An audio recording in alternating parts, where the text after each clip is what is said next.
When we die, our soul departs from our body. And the soul goes on a journey that has many stages to it. And for the beginning of this khutbah, I want to focus on one stage of the journey of this soul. And that is when the soul descends into the grave to be reunited with our bodies.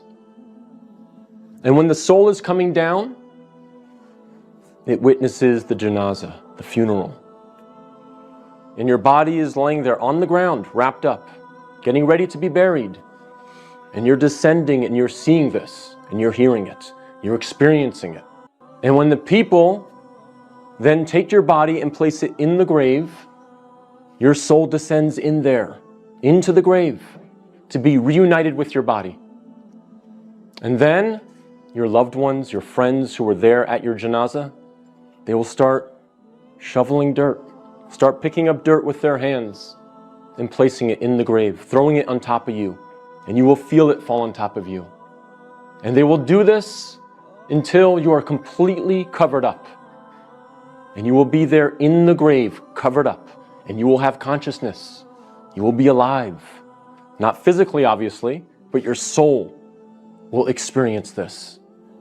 And then after your family makes some du'as, and they say some nice, kind words about you, they'll walk away, they'll leave. And you will hear their footsteps, as the Prophet, peace and blessings be upon him, said, that you will hear their footsteps as they walk away. And you will be there alone, in the grave, by yourself. Darkness, silence. What happens at that point? Two angels come to you, Munkar and Nakir. And they ask you three questions. Perhaps the most important questions you will ever be asked, and the three most important questions you will ever answer. And those questions are, what is your deen? Translated as, what is your way of life or your religion?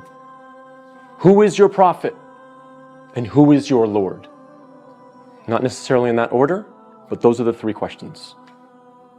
And if you answer these questions correctly, all three of them, your stay in the grave will be one of peace. You'll have peace. You'll have pleasure.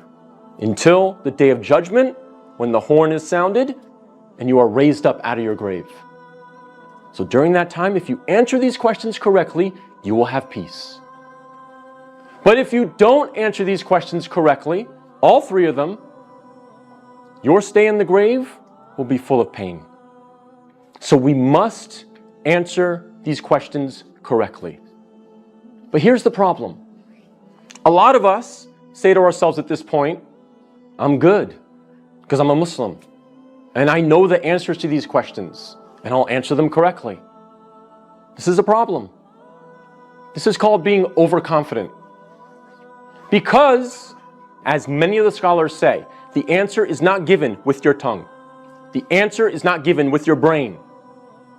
The answer is given with your heart.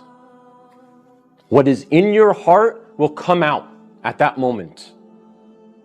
And so if you lived your life not praying, not striving to implement Islam, not striving to understand the Quran to the best of your ability, if you spent your life not really striving to be a Muslim, a true Muslim, trying to practice, then Islam really was not in your heart. So we have to make sure that we're striving, again, to the best of our ability. I'm not asking for perfection. I'm not asking for scholars. I'm not asking for you to be of the best character like the Prophet, peace be upon him, but we must strive for it. So that on that day, when these angels come to us and they ask us these questions, what is in our heart will naturally come forward. The answers, the correct answers will come forth. And not the answers of, I was striving for something other than the pleasure of Allah. So we have to make sure that Islam is in our hearts, not just on our lips, not just in our mind.